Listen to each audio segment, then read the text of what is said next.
Salut les footix, bienvenue dans la VAR. Pour ce 5e épisode, on vous emmène dans le sud de Paris, direction la JAM, la jeunesse athlétique de Montrouge, pour une interview qui va vous régaler. Aujourd'hui, mis à part le fait qu'on soit sur le seul terrain de C6 Foot de tout le département parisien, on n'a pas rendez-vous avec un ancien joueur pro, on a rendez-vous avec Arthur Léonard, un passionné de football qui a su créer un véritable média. Je veux bien sûr parler de foot multiple, qui est un peu la voix de tous les acteurs du football français, qu'ils soient joueurs, entraîneurs ou supporters. Depuis quelques mois, Arthur nous plonge dans l'intimité et le secret des vestiaires. Vous avez sûrement déjà vu ces vidéos de causerie épiques qui rappellent que le foot, c'est aussi un état d'esprit. Mais aujourd'hui, c'est lui qu'on interroge. On va parler de son parcours, des rencontres qui l'ont marqué et de son amour pour la JOCR.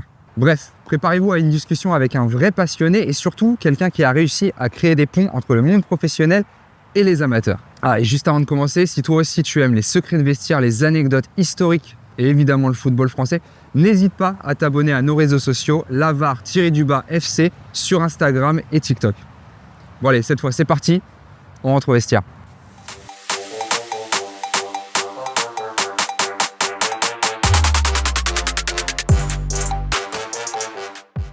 Bonjour Arthur. Bonjour. Merci de nous accorder un petit peu de temps dans un agenda qui est de plus en plus dense pour toi. Juste pour nous donner une petite idée, combien tu as couvert de rencontres l'année dernière? La saison dernière, 82. 82. Bon, on est encore plus heureux et reconnaissant de t'avoir avec nous aujourd'hui. Et justement, on est dans un environnement que tu commences à connaître un petit peu maintenant. Mais aujourd'hui, ça va être un petit peu plus calme que ce que tu as l'habitude de connaître.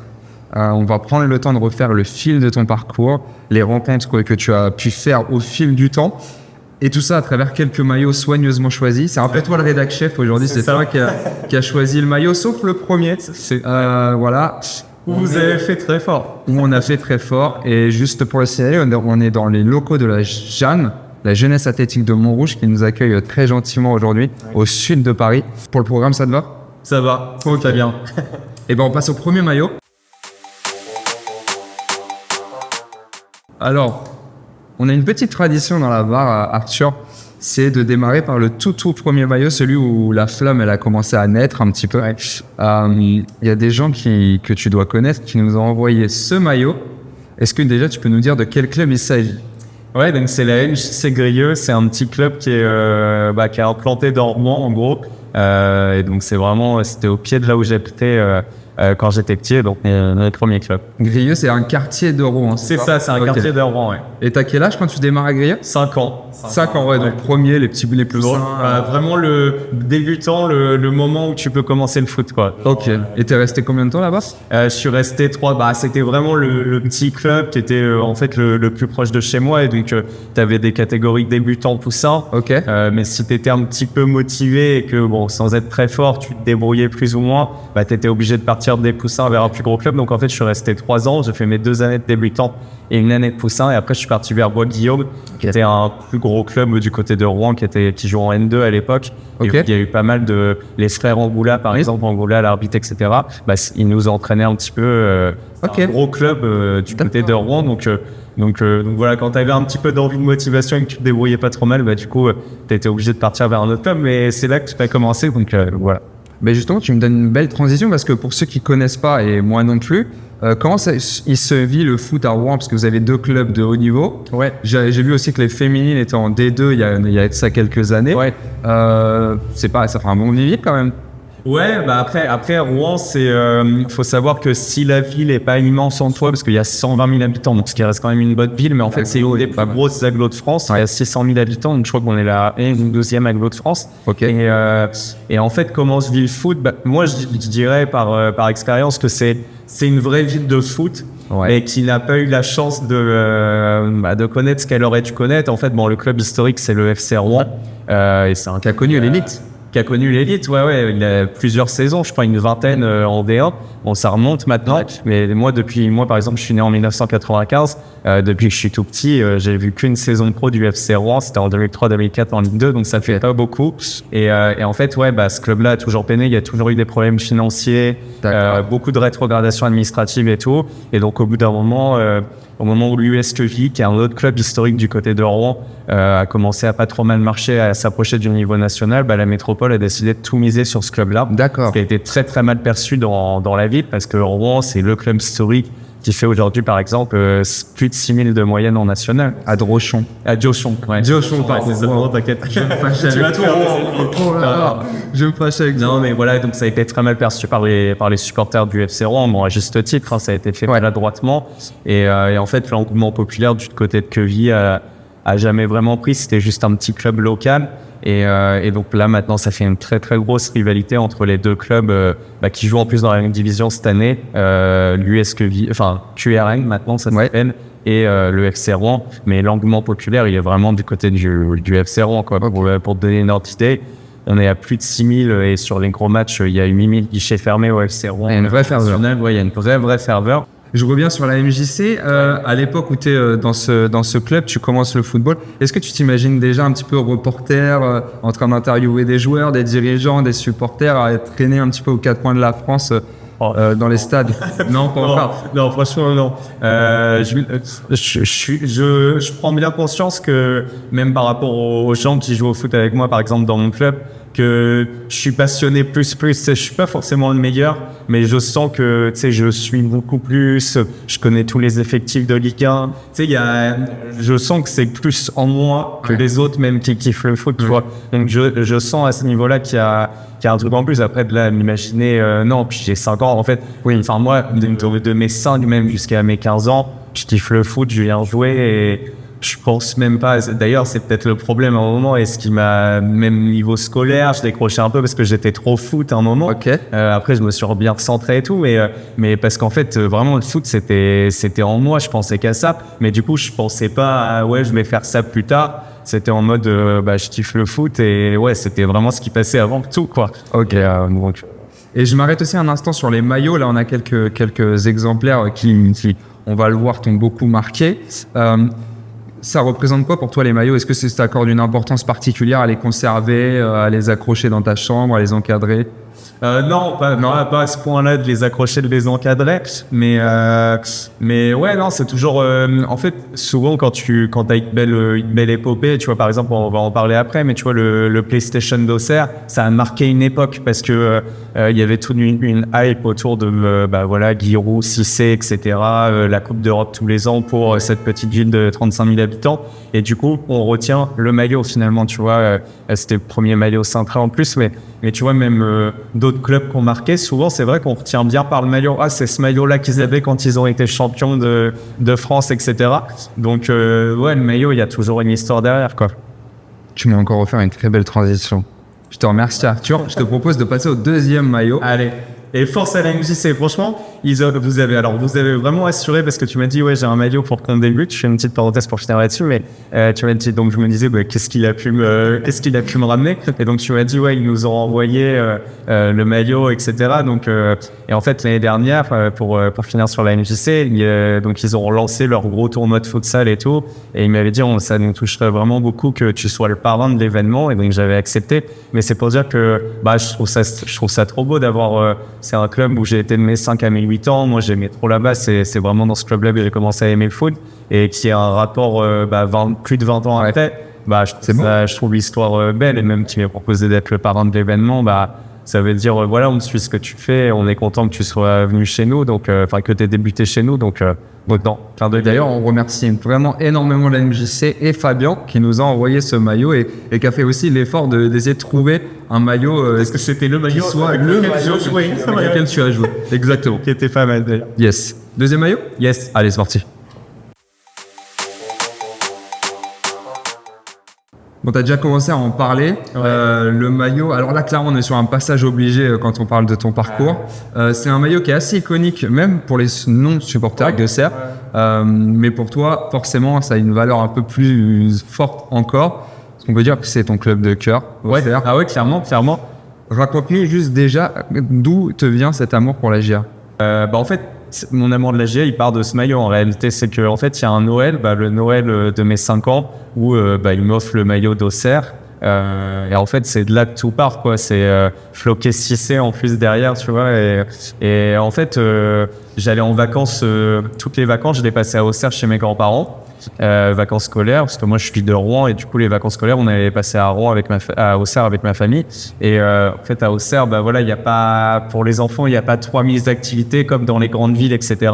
Donc du coup mes grands-parents ils disent le petit on va l'amener au foot. Et puis en fait, j'ai direct bien pris avec le foot, quoi. Et c'est là que ça a commencé.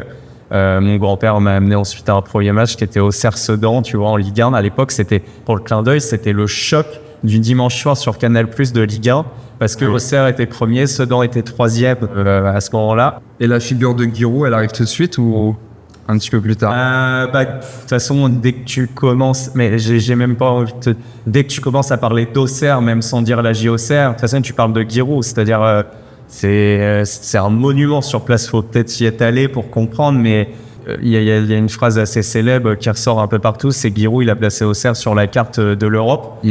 C'est la réalité. Enfin, les gens, est-ce que même toi et moi, on connaîtrait le nom d'Auxerre? Alors peut-être vaguement, mais en fait, on le connaît grâce au foot, quoi. De la DH sur la Coupe d'Europe. Je m'arrête un peu sur ce maillot, PlayStation 2. Alors, il est iconique pour tous les fans de foot, notamment de notre génération, parce que c'est un peu le foot de notre enfance. Il est iconique aussi parce que ça correspond à une période dorée. Tu as commencé à l'aborder pour la JA.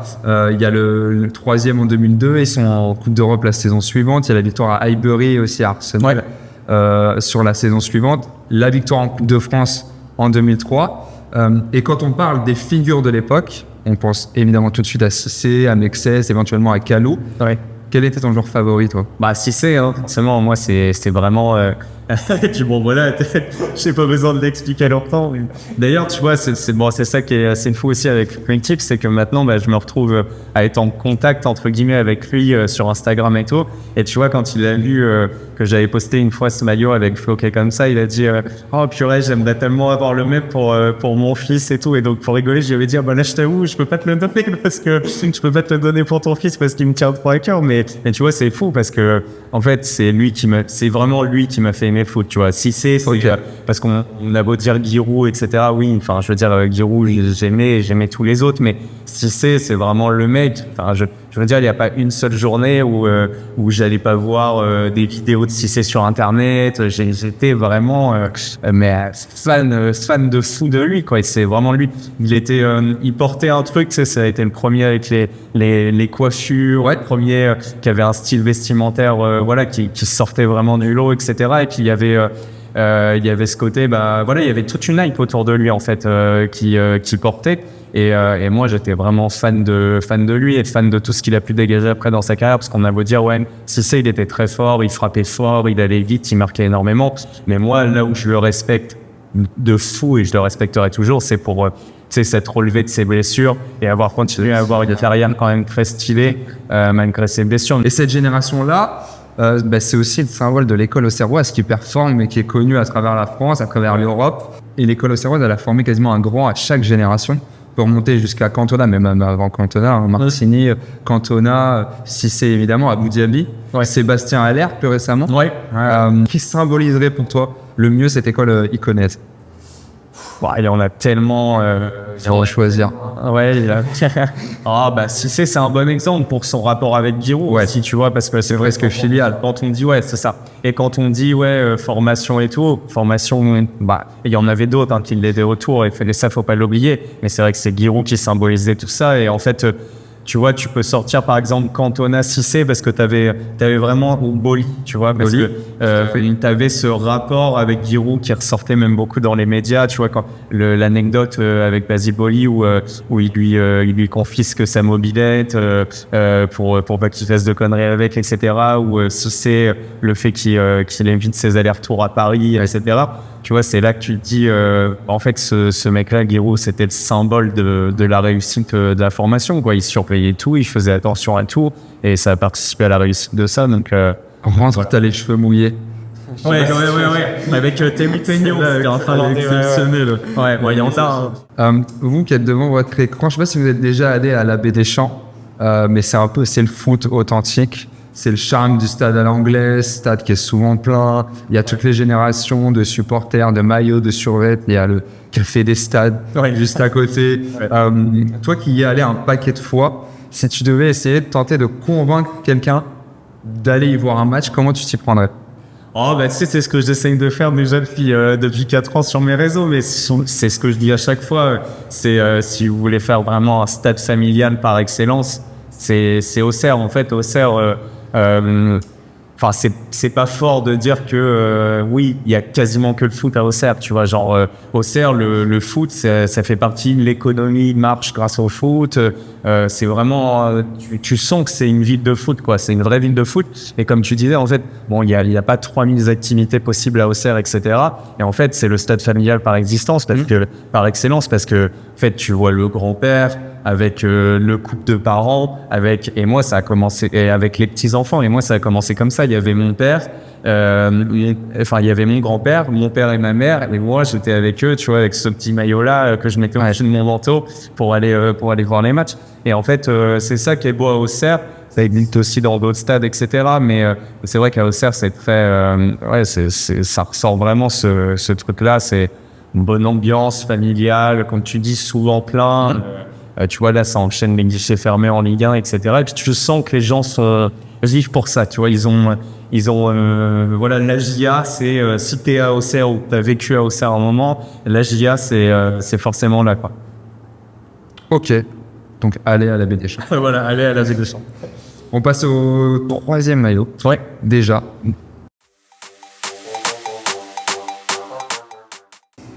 Alors, pour ce 3e maillot, on quitte le monde professionnel et on voyage un petit peu. On va s'éloigner d'Auxerre et de Lyon. On va jusqu'à l'île de Beauté. Et là encore, une histoire assez singulière. Est-ce que tu peux nous en dire plus sur ce très joli maillot?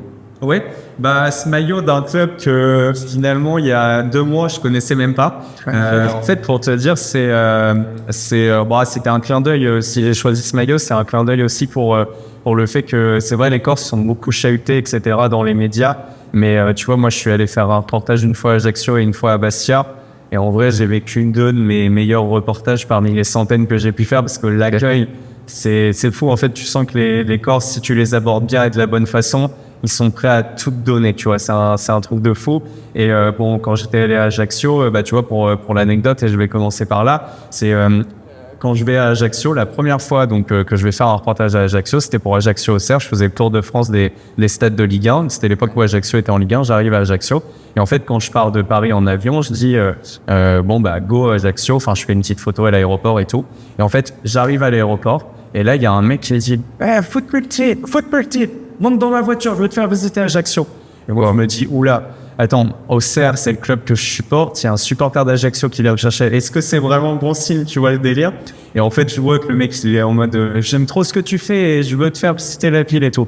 Et donc, je monte avec lui. Le mec me fait visiter tout Ajaccio et tout. Il est venu me chercher à l'aéroport. Et en plus, mon avion avait eu du retard et tout. Et je dis, mais comment t'as su l'heure à laquelle j'arrivais exactement? Il dit, mais j'ai suivi sur mon portable par rapport à l'heure à laquelle t'avais mis ton départ avec la photo sur Facebook. Ah non, mais c'est fou, tu vois. Et le mec, pendant 3 jours, m'a déplacé de partout, etc. Donc bon, clin d'œil parce que je sais qu'il suit encore. Il s'appelle comment? Anthony. Et du coup, vrai mec, tu vois, il m'avait. Et donc Bastia, en fait, ce maillot-là, pourquoi? Parce qu'en fait, un peu pareil, tu vois, à Bastia, j'arrive, je suis trop bien accueilli, les gens trop gentils et tout. Et en fait, t'as un mec, il me vient, et il me dit, tiens, j'espérais te croiser ce soir. Je t'ai ramené ce maillot de mon petit club local, le Gazélec de Bastia. Et en fait, je tenais à te l'offrir si je te croisais ce soir. Et c'est pour dire que voilà, les Corses sont vraiment cool. Ce supporter-là, notamment, on avait fait une interview parce que lui, en fait, il a connu la catastrophe de Furiani en 1992. Et en fait, tu vois, histoire de fou aussi que je vais te raconter. Mais le mec qui met ce maillot-là, en fait, il va au match donc Bastia-Marseille. Et en fait, il est au premier rang avec son père, la personne qui l'accompagne. Et en fait, au dernier moment, ils disent « Oh, il y a de la place là-haut, on verra mieux. Viens, on monte là-haut. » Donc, ils montent dans la tribune et donc, ils prennent 2 places libres qui étaient là-haut. Et en fait, donc, la tribune se renverse. Et en fait, ce qui les a fait, c'est un miracle, ce qui a fait qu'il est encore en vie aujourd'hui avec ses pères, c'est qu'en fait, vu qu'il est monté en haut de la tribune, ça a été les premiers à se renverser, donc il a été au sol rapidement. Et donc, lui a survécu. S'il était resté à sa place de base, extrêmement aujourd'hui. Ok. Et son père aussi a survécu. Ouais, ils sont vers aussi parce qu'ils sont montés tous les deux vraiment dernièrement. Mais tu vois, c'est une histoire de ouf. Et le mec me raconte ça. D'ailleurs, la vidéo avait super bien marché parce que les gens étaient super touchés par son histoire. Je sentais, il racontait avec une émotion de fou et tout, mais normal, tu vois. Et c'est vrai que tu sens pour le coup que la catastrophe de Furiani, c'est un truc qui est... Ah ouais, c'est pareil, ça a marqué vraiment. Et tu sens qu'ils veulent aussi porter le club par rapport à ça. Et je pense que ça, c'est encore le cas dans 50 ans. Tu vois, tu sens que c'est vraiment un truc qui les a marqués de fou. Ouais. Et déjà, on ne joue plus ce jour-là dans le foot professionnel et c'est déjà une belle avancée. Ouais. Et puisqu'on parle de foot amateur, comment tu as eu l'idée d'aller filmer dans les vestiaires les causeries d'avant-match? Comment j'ai eu l'idée? En vrai, ça part d'un constat déjà et qui est un peu l'idée de base de la création de Foot Multiple. C'est moi, je m'y retrouve plus trop dans les médias de foot, tu vois, genre en vrai, au moment du confinement, quand je crée Foot Multiple, ça parle que du PSG, d'Mbappé, de Neymar, des soirées. On préfère parler des soirées de Neymar plutôt que, tu vois, d'histoires de petits clubs amateurs ou de personnes qui s'investissent ou de bénévoles et tout. Et moi, je me disais, c'est relou, quoi. C'est relou. Genre, il y a tellement de trucs sympas à raconter. Pourquoi on va faire une semaine sur la soirée de Neymar ou la dernière meuf qu'il a chopée, tu vois, vraiment, des fois, t'as l'une des émissions de foot, il y a que ça, tu vois. Et je sentais que le constat que je faisais, il était partagé par beaucoup, tu vois. Et du coup, bon, moi, à l'époque, vraiment, en toute humanité, puis je partais de zéro. Je suis en mode, moi, je vais essayer d'aller faire des petits reportages dans des clubs amateurs, etc. Puis bon, ça a pris, on va dire, de plus en plus et maintenant ça commence à être bien suivi et les gens s'y retrouvent en fait, donc c'est cool, quoi. En fait, c'était le but. Et c'était ça l'idée de changer un petit peu de parler plus de foot amateur, quoi. Arthur, je te propose de marquer une petite pause. C'est la traditionnelle mi-temps de la VAR. On va jouer et je vais te proposer quelques petits jeux. Ok. Bon, Arthur, pour cette mi-temps, je te propose un premier petit jeu. C'est une sorte d'interview en 1-2, un petit peu. 90 secondes, ça va aller très vite. C'est pour format très rapide pour essayer de mieux te connaître encore. Ok. Questions courtes, réponses courtes. Ok. C'est parti. Le match qui t'a fait aimer le foot? Auxerre Arsenal. Auxerre, franchement. La victoire devant. Ouais. Ton tout premier maillot? Auxerre. Il est là. Ta première photo avec un joueur? Mexès à l'été 2001 aussi, et donc ça a été le premier. Tes premières larmes footballistiques? Alors là, je vais te décevoir, mais j'ai jamais vraiment pleuré pour du foot, tu vois. Ok. Bon, tant mieux. J'ai pas la larme facile, mais du coup, ouais. Ton premier autographe? Je pense que ça doit être Cissé, hein. Cissé à Auxerre en entraînement. Ton ambiance préférée en France? Je dirais Sainté. Sainté, c'est vraiment là où c'est le plus chaud. Et quand même, allez, je vais rallonger un peu, je vais dire Lens pour le côté populaire, etc. Ton stade favori? Mon stade favori, du coup, en France, tu parles? Ouais, Geoffroy Guichard, Vélodrome, Bollard, c'est les trois vraiment où tu vois, où je me dis, ouais, l'ambiance, elle est folle. Mais après, moi, mon stade favori, ça reste la Baie des Champs ou Diochon, parce que c'est les deux qui me tiennent vraiment à cœur. Tu m'as fait une réponse de Normand, là, hein? Ouais, c'est vrai. Non, mais après, si tu parles genre ce qui me tient à cœur, Abbé Deschamps, Diochon, si tu parles pour l'ambiance, les trois que je t'ai cités. Le numéro le plus célèbre de ton répertoire? Giroud. Ton joueur préféré à 8 ans? Cissé. Ton joueur préféré à 15 ans? Cissé. Ton joueur préféré aujourd'hui? Alors je vais être long, mais tu sais, j'arrive plus à phaser autant sur un joueur qu'avant, etc. Maintenant, ça va être plus pour peut-être le côté mentalité. Tu vois, par exemple, Zachary Boucher, on en parlait tout à l'heure pour le maillot et tout. Par exemple, Zachary Boucher, c'est un joueur de l'aimer parce que sa mentalité et puis ce qui peut renvoyer. Tu vois, je vais plus aujourd'hui matcher sur des joueurs comme ça. Tu vois. Ok. L'interview qui t'a le plus marqué? Giroud parce que j'avais eu la chance de l'interviewer et ouais, ça reste un peu. Elle était pas facile à caler en plus. Ouais, ça avait été tout un bazar autour. Bon, ouais, expliquer, c'est trop long. Le discours le plus dingue auquel tu es assisté? Je vais t'en citer deux. Je vais citer deux entraîneurs globalement. Julien Davier, FC Rouen U18 avec l'épopée en Gambardella, etc.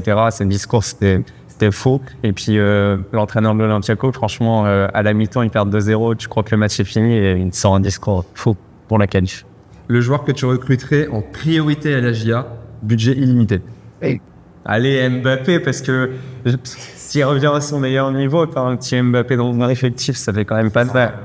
L'entraîneur que tu rêverais de voir sur le banc d'Auxerre. Le retour de Giroud. La nostalgie. Ça sera trop compliqué, mais non, en vrai, Pélissier, c'est ce qu'on a en ce moment, c'est très bien et je le garde et moi, ça me va très bien. Rouen en Ligue 1, c'est pour quand? 6 ans. 6 ans? Ouais. Ok, on prend le pari. On prend le pari. Rendez-vous dans 6 ans. Et ce sera le FC Rouen ou Quevilly? Le FC Rouen. Ah.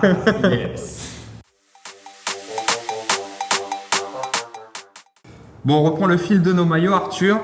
Et pour ce 4e maillot, encore une histoire assez sympathique, une histoire de Coupe de France, si je dis pas de bêtises. Est-ce que tu peux nous en dire plus sur ton histoire et ton rapport avec l'Olympiakos? Rapport en fait qui est parti encore une fois de pas grand chose. Hein. En fait, vu que c'est un club vers Le Havre, donc qui est pas très très loin de chez moi, de Rouen, ça faisait un moment qu'ils me disaient ça serait bien que tu viennes pour un match, etc. Et donc un jour, je vais suivre leur 5e tour de Coupe de France et en fait, ils sont menés 2-0 à la mi-temps par une équipe de R1. Eux, ils sont en R2. Ils sont menés 2-0 à la mi-temps. Et bon, du coup, tout le monde se dit, bon, de toute façon, il n'y a rien qui prête à ce qu'il crée l'exploit, puisqu'il y a déjà 2-0 à la mi-temps. Bon, le match est cramé. Et même moi, je me dis ça à la mi-temps, tu vois. Et là, à la mi-temps, il y a le coach, il fait un discours, mais genre, incroyable. Genre, vraiment, c'est en mode, c'est sûr, on va gagner, c'est sûr, on va se qualifier. Alors que, tu vois, il perdait 2-0 à la mi-temps contre une équipe au-dessus. Et en fait, le match se renverse 2-2 et il gagne au péno. Et en fait, ça a été porté par tout un engouement autour, le fait que les discours du coach ils soient fous, etc. Mais du coup, il y avait eu des images incroyables. Et en fait, le reportage avait pesé de fou, tu vois, de fou. Et donc, il y a France 3, tout le sport, BFM qui s'y était intéressé et tout. Donc, après 6e tour de Coupe de France, vraiment, il y a trop de monde. Alors, c'est pas que grâce à moi, hein, c'est grâce au fait que, eux, ils ont été extraordinaires et que, en fait, toutes les valeurs qu'ils présentaient du foot amateur, du foot populaire, etc., ça a tellement, ça transpirait tellement du reportage que, du coup, c'est pour ça que les gens ont commencé à s'y intéresser. Mais tu vois, du coup, j'ai fait ça. Et après, j'allais faire un reportage genre à Nice, à Toulouse et tout. On ne parlait que de l'Olympiakos. J'étais en mode, mais c'est un truc de fou, tu vois. Genre, le coach de l'Olympiakos, il est incroyable et tout. Il me disait, en fait, il allait se balader au Havre. Et les gens l'arrêtaient, ils demandaient des photos. Donc ouais, et en vrai bon club, plein de valeurs, qui essayent, comme beaucoup de clubs, hein, tu vois. Mais moi, je l'ai vraiment senti quand je suis allé là-bas, de faire beaucoup avec peu, tu vois. C'est-à-dire qu'ils ont peu de moyens, mais ils font tout pour que le club vive bien, pour que les jeunes, ils kiffent aller au foot. Et non, c'est bon. Et je vous invite dans les commentaires, pour ceux qui nous regardent, à donner peut-être le meilleur souvenir d'un match qu'ils ont suivi grâce à Foot Multiple, une équipe qu'ils ont découvert grâce à Foot Multiple. Et en fait, ils vont dire l'Olympiakos. Ouais, on va essayer d'avoir de belles anecdotes et on verra lesquelles peuvent ressortir. Ok, et je te propose qu'on passe au 5e maillot. Yes, allez.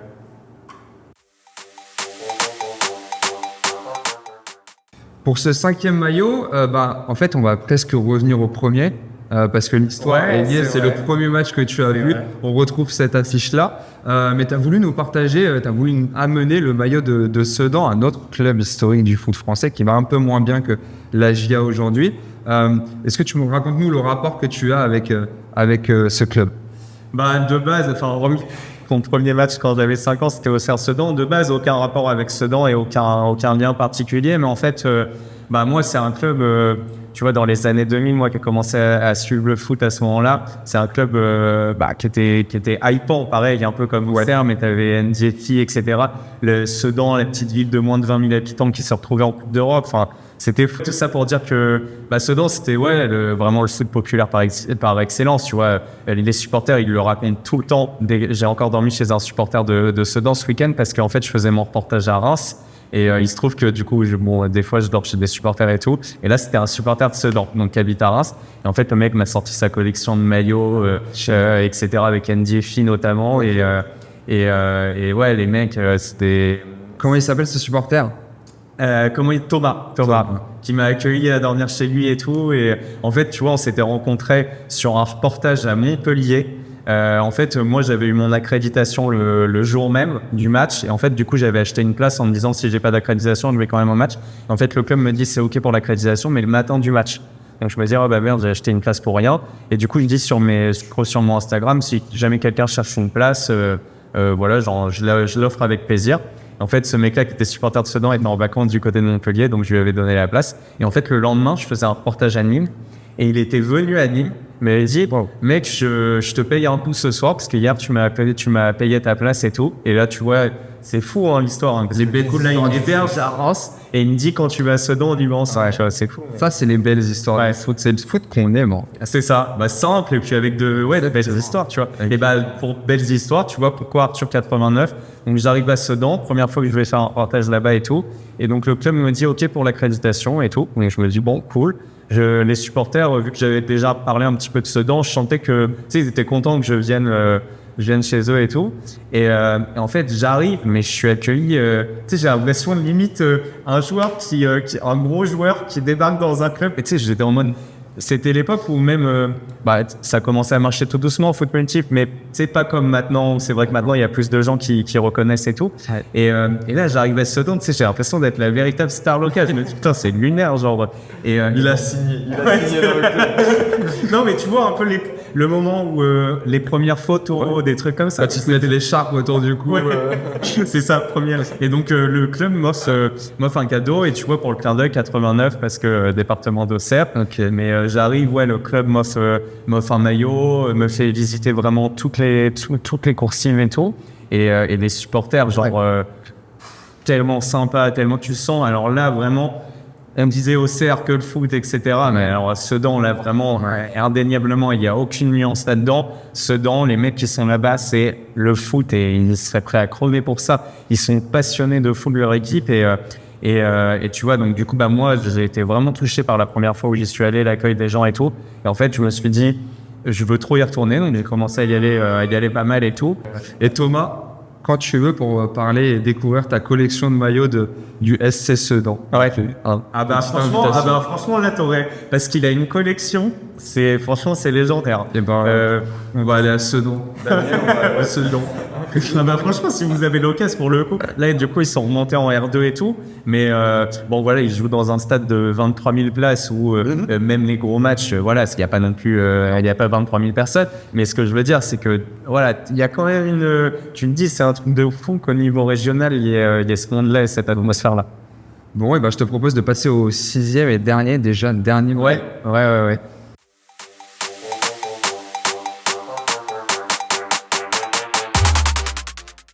Et bon, pour ce dernier maillot, on a encore une belle histoire et on est encore pas si loin de la Auxerre. Ouais. Encore, on vient toujours... Mais là, par contre, je vais pas me faire que des copains parce que 3 en général. J'allais en parler, justement.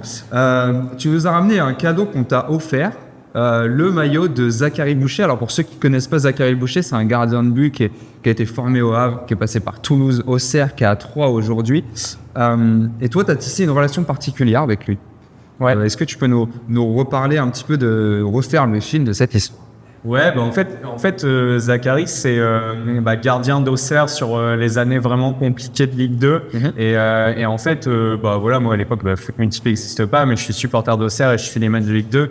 Et je me rappelle que tout le long de l'époque où il était là-bas, je me disais, mais comment c'est possible qu'on ait ce mec dans notre effectif qui vraiment à l'époque vendait pas du rêve, tu vois. Je me disais, et comment ce mec-là reste à Auxerre, tu vois, parce qu'on avait une chance de fou de l'avoir, il faisait des matchs de malade, etc. Bon, bref, très bon gardien. Il a la carrière qu'il a, etc. Et en fait, à un moment, il se retrouve au chômage. Et moi, vu que c'est vraiment un gardien que j'aimais beaucoup, tout simplement en tant que supporter, quand le foot multiple, pareil, commence à avoir une minuscule visibilité, tu vois, moi, je suis touché par le fait qu'il se retrouve au chômage et que ça soit compliqué pour lui. Donc un jour, vraiment de manière totalement anodine, j'écris force à Zachary Boucher, qui est un très bon gardien et qui est en difficulté aujourd'hui. Ouais. Voilà, les Auxerrois, on t'oublie pas, tu vois. Et en fait, lui m'envoie un message et il me dit mec, merci beaucoup pour la force que tu donnes. Tu vois, merci beaucoup, ton message m'a beaucoup touché et tout. Tu vois, je me dis putain, un mec, super mec, tu vois. Genre, il m'envoie un message. Alors, bel esprit. Ouais, voilà, vraiment bel esprit, tu vois. Et puis bah moi, certainement poussé par le fait que je me dis il a vraiment une belle mentalité, etc. Bah du coup, tu sais, je continue de temps en temps à lui envoyer de la force sur mes réseaux sociaux. Il y a un moment, il retrouve un club, etc. Bon, il a du mal à retrouver une place de titulaire et tout, mais tu sais, dès qu'il joue, je lui envoie de la force parce que je regarde son match, etc. Et donc, en fait, on garde un contact où on s'envoie quelques messages de temps en temps. Et en fait, un jour, il est interviewé par un média d'Auxerre, genre sur Twitter, et il dit, il parle de moi, tu vois, il dit parce qu'on lui demande quel est ton rapport avec Auxerre, machin. Donc, il parle des années qu'il a passé là-bas, et puis il dit, un clin d'œil pour Arthur de Foot Multi, parce que c'est vraiment genre un bon mec qui a été là quand ça allait pas bien. Je me suis reconnaissant et tout. Moi, j'écoute ça, putain, mec, vraiment classe. Donc, il a signé à 3 cet été, et je commence ma saison par le match Guingamp 3. Et en fait, il est titulaire, et c'est le premier match, donc match de Ligue 2, où il retrouve une place de titulaire, tu vois, vraiment, genre, il part titulaire cette saison. Et donc, du coup, moi, je lui envoie un petit message, je lui dis, je serai sur le match si tu veux qu'on se capte à la fin et tout. Donc, on se voit au début de match, et donc, on parle 3 minutes et tout. Bon, bref, je lui dis bon match. Et à la fin du match, on n'arrive plus, genre, je sais pas où il est, tu vois. Et il m'envoie un message, il dit, ouais, Arthur, on va bientôt partir, viens vers le quart de 3. Donc j'y vais, je me dis, il veut qu'on parle 5 minutes avant qu'il reparte, tu vois. Et ils avaient pris 4-0 en plus. Ah oui. Ouais. Donc il avait pris 4 buts, c'était pas de son fait, mais voilà. Une sale soirée pour lui. Ouais, pour l'équipe, quand même pour lui et puis pour l'équipe, ouais. Et là, il sort du car et il me donne ce maillot et il me dit, écoute Arthur, c'est pour toi, tu sais pourquoi je te l'offre, parce que t'as été là quand ça allait vraiment pas. Donc aujourd'hui, c'était la première fois que je rejouais un match, tu vois, c'est le vrai match, le truc qui a encore les traces et tout, avec lequel il a joué. Donc aujourd'hui, ça me tient vraiment à cœur de te le donner à toi, parce que tu as été là pour moi et ma famille, même, tu sais, il parle carrément globalement, genre tu m'as fait du bien quand ça allait pas, tu vois. Et là, je vous l'ai dit, mec, vraiment, tu vois, classe jusqu'au bout. Et du coup, depuis, pareil, on continue à s'échanger un ou deux messages de temps en temps, mais... Pas trop fâché qu'il ait signé à l'Estac? Non, mais après, non, en vrai, déjà, moi, tu sais, les trucs de rivalité, on en parlait tout à l'heure, mais avec Rock URM, tu sais, moi, je suis pas trop dans ça, et les stocks, j'ai rien contre eux, et puis, moi, c'est surtout que, tu vois, je lui souhaite la meilleure carrière possible. Il va retrouver le chemin du terrain et tout. Ouais. Et Arthur, ce sera le mot de la fin. Ouais. Merci beaucoup avec plaisir, d'avoir partagé tout ça, toutes que des belles histoires. Ça redonne un peu foi dans le foot. Ça fait plaisir, c'est revigorant un petit peu cette interview. J'espère que ça t'a plu. Chez vous, je vous invite fortement à aller suivre les pages de Foot Multi, où vous pourrez découvrir comme là de belles histoires, de belles personnes intéressantes et passionnées par le ballon rond. Juste un dernier mot pour saluer à nouveau la JAM, la Jeunesse Athlétique de Montrouge, qui nous a accueillis très chaleureusement ici à Paris. N'hésitez pas à nous suivre sur nos réseaux sociaux si vous aimez aussi les anecdotes historiques, si vous voulez muscler votre culture foot. Salut les Footix et à bientôt.